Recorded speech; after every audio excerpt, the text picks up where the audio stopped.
Comme chaque semaine, je vous emmène découvrir les artisans qui font battre le cœur de l'Hexagone et les lieux qui font son prestige. Aujourd'hui, pour ce numéro spécial mode de version française, mode à tous les étages avec notre musée du jour, on vous propose une découverte du Palais Galliera.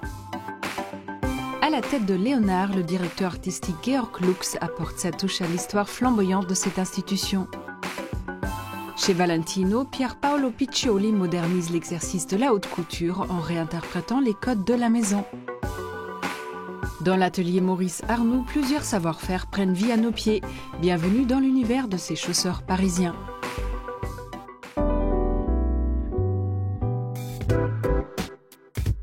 Noir, c'est noir, il n'y a plus d'espoir, sauf quand Pierre Soulages met un grand coup de pied dans le monde de la couleur.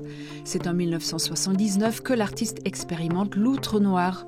Au cours d'un travail sur une toile, il se met à ajouter du noir, à en retirer, pour finir par se noyer métaphoriquement dans cette teinte. Il sort désemparé de son atelier avant d'y revenir quelques heures plus tard, en ayant la sensation que cette expérience marquerait à jamais sa carrière. Cette première toile sert le point de départ d'une longue série. Aujourd'hui, on se glisse dans les coulisses d'une des plus grandes maisons de mode, Chanel. Entre 1990 et 2000, le photographe Robert Ferrer s'est glissé dans l'univers créatif du grand Karl Lagerfeld pour nous rapporter cette sélection de 250 clichés. On y découvre des scènes immortalisées sur le vif, mais aussi le processus de création, aussi bien dans le prêt-à-porter que dans la haute couture. Accompagné de textes signés par ses plus proches collaborateurs, on nous révèle la genèse de créations devenues iconiques.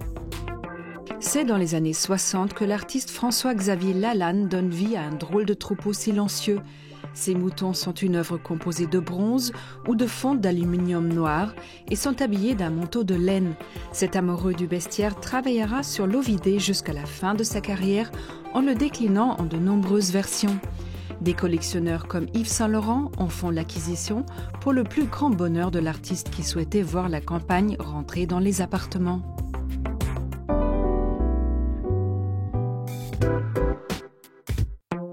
Au Palais Galliera, on revient sur les grandes époques de l'histoire de la mode. Pièces iconiques ou historiques, c'est tous au musée.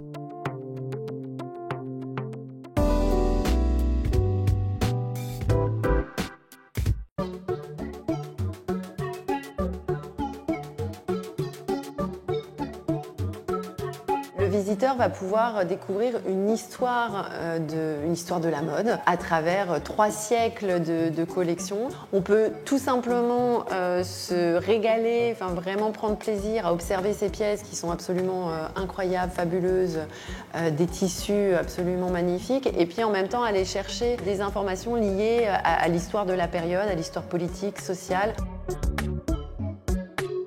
Des gilets d'hommes bridés du XVIIIe aux créations contemporaines les plus extravagantes, le Palais Galliera dans le 16e arrondissement de Paris nous fait remonter le temps à travers 300 ans de prêt-à-porter et de haute couture.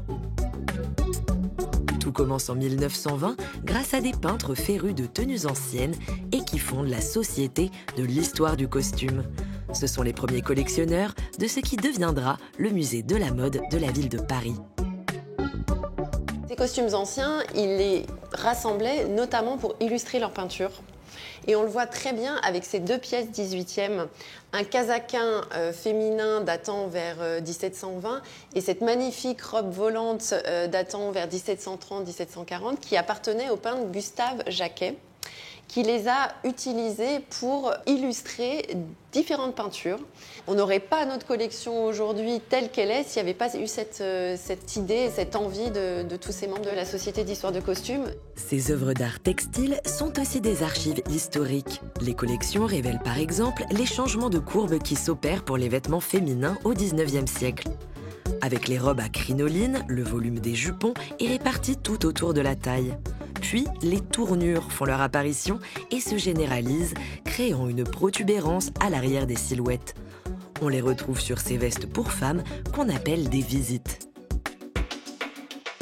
La visite, c'était entre la cape et le mantelet. Et la particularité, c'est une couture au niveau de la partie supérieure de la manche qui va finalement contraindre le corps, contraindre les bras. Et donc, seules les parties avant des bras seront mobiles. Et C'est finalement assez représentatif également de la place de la femme dans cette société de la fin du 19e. Donc on a vraiment ce côté faire valoir de la réussite du mari. Ces pièces ont depuis disparu de nos garde-robes alors que d'autres courbes et d'autres formes inspirent toujours les couturiers. Les créateurs, même s'ils reprennent des éléments du passé, des lignes de périodes antérieures, vont toujours apporter quelque chose de nouveau à la création. Et c'est ce qui fait qu'on a ce renouvellement permanent, même s'il y a des citations de choses plus anciennes. Les murs du Palais Galliera abritent bien sûr des bijoux de l'histoire de la haute couture. Les plus grandes maisons y sont représentées, notamment le couturier Christian Lacroix. La robe de mariée, elle a une place importante dans la création de Christian Lacroix. C'est vraiment une pièce emblématique pour lui. Et ce qui est intéressant, c'est qu'il a une perception de cette robe de mariée comme une robe à transformation du 19e siècle. Ce sont des robes qui sont en plusieurs parties et pour laquelle, par exemple, au Second Empire, on avait une jupe et plusieurs corsages pour s'adapter aux différentes périodes du jour. Et bien là, sa robe de mariée, elle va s'adapter aux différents moments de la journée de la mariée, avec quelque chose de très solennel, presque voluptueux même, pour la cérémonie religieuse, pour le côté apparat, avec cette traîne, avec un corsage à manches longues. Et ces deux pièces, le soir, elles se retirent. Et la mariée se retrouve avec une sorte de robe beaucoup plus manipulable finalement, qui lui permet de danser, de bouger et d'être complètement libre de ses mouvements. Très fragiles, les 200 000 pièces collectées par le musée sont minutieusement entretenues et font l'objet de rotations permanentes. L'occasion de découvrir constamment de nouvelles pépites, comme ce chapeau-chaussure qui a appartenu à Gala Dali, la femme du peintre. Ou encore les œuvres de créateurs contemporains, car au Palais Galliera, l'histoire de la mode s'écrit aussi au présent.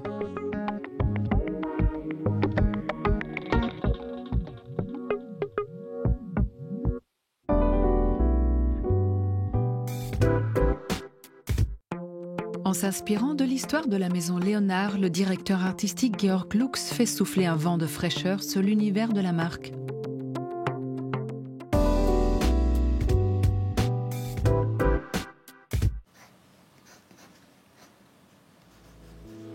Moi, j'aime bien les femmes qui adorent être féminines, c'est-à-dire des femmes qui adorent la couleur, qui adorent les belles matières, qui apprécient du beau travail. Ancien styliste de Requiem ou encore de Tara Jarmon, Georg Lux a repris en 2021 les rênes de Léonard, la célèbre maison de haute couture française, réputée depuis les années 60 pour ses imprimés fleuris en jersey de soie. Depuis toujours, on imprime sur du jersey de soie qui fait vraiment notre renommée parce que le jersey de soie, il prend extrêmement bien les couleurs. Donc c'est fuchsia, Léonard, c'est jaune, c'est verts émeraudes qu'on fait sur le jersey de soie et en plus imprimé au cadre, c'est-à-dire vraiment c'est une technique manuelle, ça ressort super bien. Première marque française à s'inspirer du savoir-faire des kimonos japonais, la maison Léonard a développé depuis 60 ans plus de 5000 motifs d'imprimés. Un véritable trésor d'archives que Georg ressuscite et remet au goût du jour. Ça par exemple c'est un book d'archives des années 70. Il y a plein de styles différents, un peu ethnique, un peu flower power, il y a de tout. De temps en temps, vraiment, on tombe sur des couleurs, on peut reprendre directement comme ça, on n'a même pas besoin de les recolorier parce qu'elles sont tellement dingues que ça correspond vraiment au goût de nos jours souvent. J'aime bien ce sentiment de trouver une beauté endormie et de la réveiller et de lui donner une nouvelle vie avec des nouveaux vêtements portés par les femmes d'aujourd'hui. Comme cette robe sortie tout droit des 70s, aux lignes fluides et vaporeuses. Beautiful. C'est un imprimé que j'ai trouvé dans les archives de la maison. C'est un imprimé qui date du début des années 70 et qui était entièrement recolorié dans une façon plus graphique encore, vraiment très contrastée. Et j'adore ces grands feuillages très fous, un peu psychédéliques, mais en même temps dans les tons citronnés comme ça, contrastant avec le fond noir. Ce que j'aime sur cette robe, c'est son esprit aussi années 70, ces manches évasées en bas, pagode, cette ouverture ici qui montre beaucoup de côtés, la taille et aussi un très joli dos. Moi, j'aime bien les femmes fabulous et sexy et voilà, je pense que ça s'exprime bien dans cette robe-là. Des robes sexy et modernes que Georg développe aux côtés de Caroline Després, chef de l'atelier directement intégré à la maison de couture. Je t'ai dessiné une robe en crêpe de Chine. Je voudrais qu'elle soit vraiment fitée ici et après une découpe avec des franges et beaucoup de volume en bas quand elle marche, que ça fasse vraiment comme une fleur qui se promène dans le jardin. Très bien. Donc, est-ce qu'on pourrait imaginer qu'on rajoute de l'organza sous la jupe ici pour faire un effet un peu plus push-up? Il a apporté beaucoup de fraîcheur. Moi, je suis convaincue qu'il y a un dynamisme, un renouveau sur le style Léonard. Léonard était devenu un petit peu vieillissant, selon moi, et là, on redémarre sur quelque chose qui est vraiment actuel, avec beaucoup de fraîcheur, solaire. Mais en plus, bon, comme il est très visionnaire, il sait exactement ce qu'il veut, ce qu'il ne veut pas. Et ça, c'est vraiment très plaisant, très pratique au quotidien, on va dire. Je fais mon mieux. La maison Léonard peut donc compter sur son jeune directeur artistique pour ramener ses modèles dans l'air du temps et poursuivre son histoire.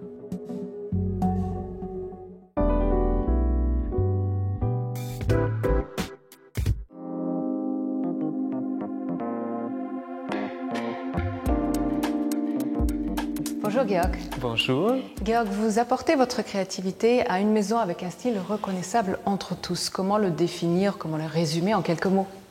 Bon, le style Léonard, c'est tout d'abord un style très fleuri. Notre symbole, c'est l'orchidée et la pivoine.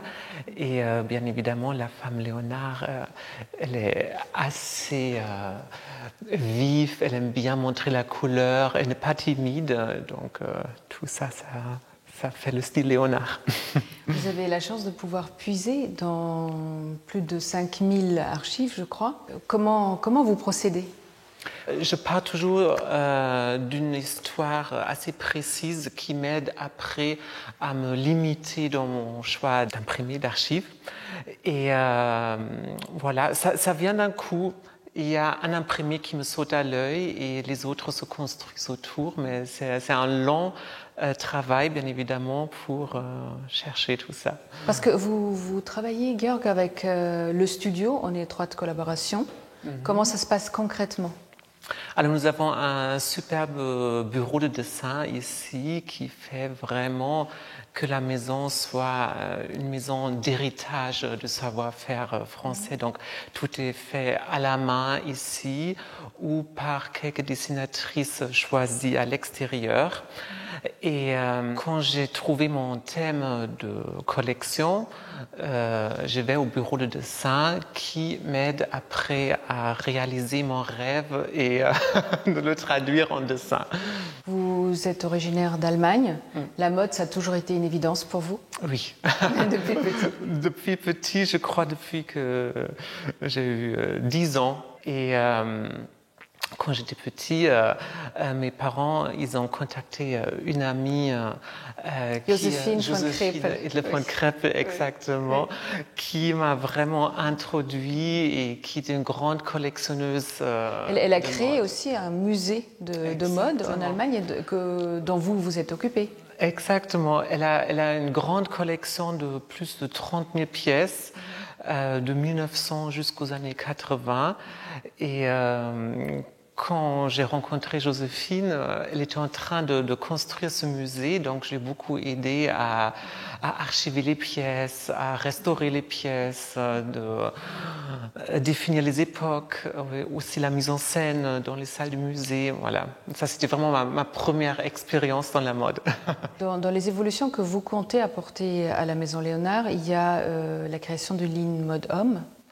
Il y a une petite capsule homme chaque saison que j'ai introduit ici parce que je trouve qu'aujourd'hui, l'homme, il a aussi envie d'autre chose que du bleu marine. Ça se voit. Ça se voit. Quand je présente les imprimés, c'est quand même plus simple d'être un peu plus neutre. Mais aujourd'hui, bien évidemment, il n'y a plus les codes stricts vestimentaires qu'on a eu encore il y a 30 ans. Donc, pour moi, c'est une évidence qu'aujourd'hui, un homme veut aussi exprimer sa joie de vivre avec un bel imprimé. Pour vous, Georg, la clé d'une mode éco-responsable, c'est d'avoir la matière, le savoir-faire sur place, c'est ça ? C'est ça, éviter les longs chemins de transport, vraiment travailler avec de l'artisanat, des gens qui travaillent à la main. Tout ça, bien évidemment, ça aide aussi à la planète. Oui, et puis j'imagine que ça aide à l'inspiration aussi, parce que vous pouvez sur place tout de suite corriger quand ça ne va pas.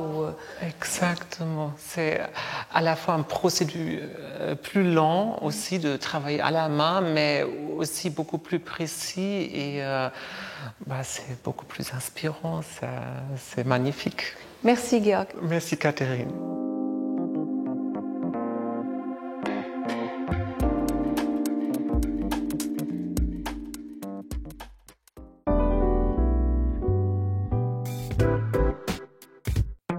C'est en déclinant des gammes de couleurs contemporaines que le directeur artistique de la maison Valentino nous fait vibrer dans En Mode.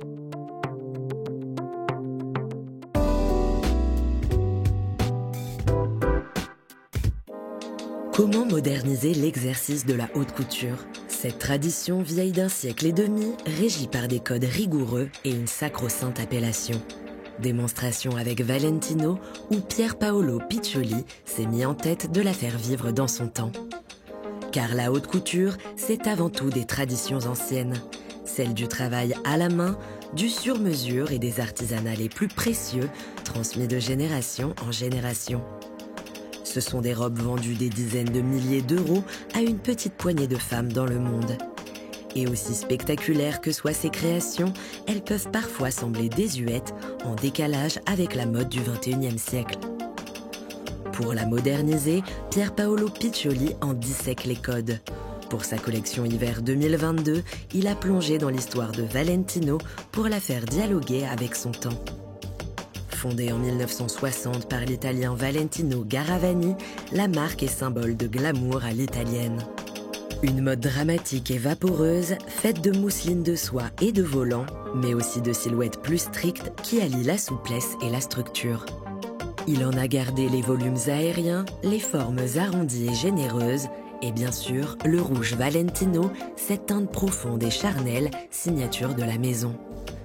Mais il inscrit la collection dans un esprit résolument contemporain, avec des volumes de t-shirts, de mini-jupes, ou des collants résis qui évoquent le vestiaire de la nuit. Les silhouettes sont amples et laissent place à l'aisance. Le rose traditionnel devient un gimmick pop.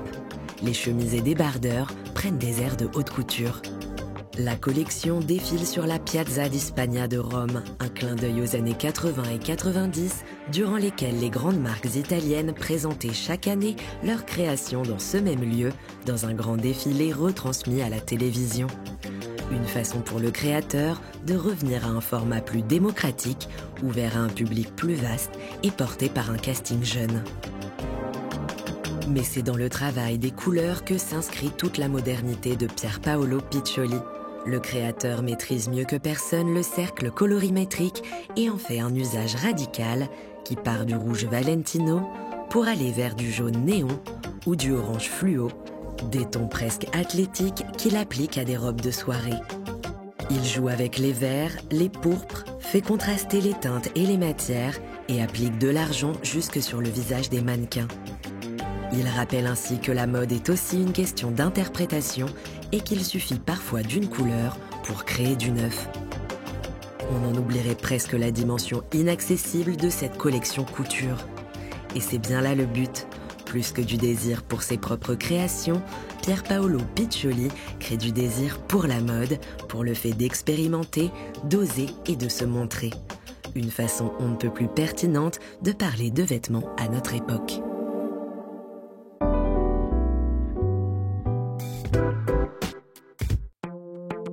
Clous, coups de marteau, soie précieuse et ancienne, entrent dans une danse au rythme des gestes des artisans chausseurs, découverte.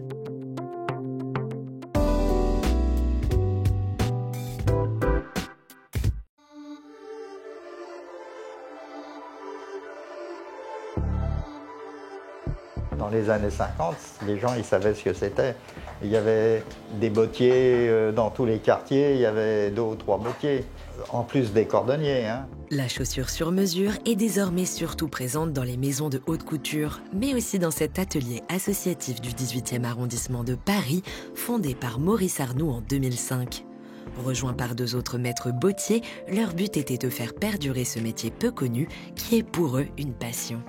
Quand je faisais des souliers, j'avais le stress jusqu'à l'essayage. Quand ils mettaient le pied dedans, ils étaient contents. Alors là, j'étais le plus heureux des hommes. Des centaines et des centaines de paires de souliers que j'ai fait, c'était pareil. Au départ, on a le stress. Les chaussures, c'est pas un vêtement. Si la personne a la mal aux pieds, ça va pas. Si aujourd'hui Jacques s'affaire sur des réparations de souliers, il garde un œil attentif sur le reste de l'atelier en plein apprentissage. Ici, chacun apprend à son rythme grâce à une dizaine de formateurs et de professionnels de la chaussure qui se relaient pour donner vie à l'atelier et montrer toute la diversité du métier. Chaque partie de la chaussure fait partie, c'est un métier à part. Donc il y a les formiers, après il y a les patronniers piqueurs, les monteurs. Et après, il y a les bûchonneurs, en fait, ceux qui terminent et on va dire, fait la mise en beauté des chaussures. L'atelier s'est d'abord démarqué par la spécificité de faire des chaussures pour les femmes. Pour que ces souliers soient les plus légers et les plus esthétiques possibles, les différentes parties de la chaussure sont collées. Je vais monter cette paire d'escarpins, c'est en soie ancienne, donc on peut même voir les traces d'usure. Donc là, je suis en pleine préparation des renforts.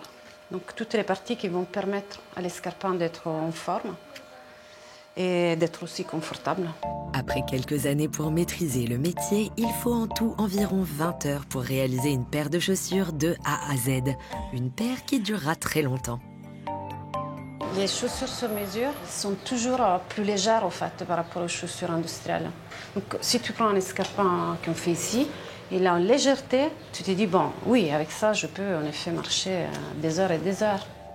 Dans l'atelier, des cours de création de souliers d'hommes sont aussi proposés. Et la technique diffère du soulier de femme, car celle-ci est cousue. Une fois la toute première semelle réalisée, de nombreuses couches et techniques s'ajoutent pour créer la chaussure. Le soulier homme, il est encore fait souvent de manière très traditionnelle avec des coutures. Là, j'ai par exemple plusieurs étapes de fabrication du soulier. On a vu tout à l'heure la première de montage, on va voir donc après le mur où on vient creuser dans le cuir, on va vraiment façonner le cuir pour pouvoir venir recevoir après le montage d'une tige, une couture trépointe. Donc là, voilà, donc ça donne ça aussi en cousu. Donc ça, c'est que sur des petits bouts pour faire des exercices, des entraînements. Sur cette même trépointe, on va venir poser une semelle et c'est grâce à cette trépointe qu'on va pouvoir faire le lien pour faire la couture petit point, qui est la couture qui vient recevoir la trépointe et la semelle. Et donc, vu que ça, c'est cousu aussi à la tige et à la première de montage, toute notre chaussure est entièrement cousue. Coudre, travailler le bois, maîtriser le dessin, couper le cuir, autant de matériaux et de formes qui font la spécificité de chaque paire et qui donnent le rythme de la création. Moi, ce que j'aime, c'est d'avoir à la fois des gestes hyper précis. Donc, il faut vraiment pouvoir voilà, chercher le petit détail. Et en même temps, il y a des moments où on tape un peu, où on doit un peu donner un peu plus d'énergie, de force. Et en fait, j'aime bien dans ce métier, il y a plein de temps différents comme ça. La précision des gestes et le choix des matériaux donnent à la chaussure sur mesure une qualité incontestée. Et tous les formateurs ici ne souhaitent qu'une chose, faire perdurer ce savoir-faire ancien et précieux.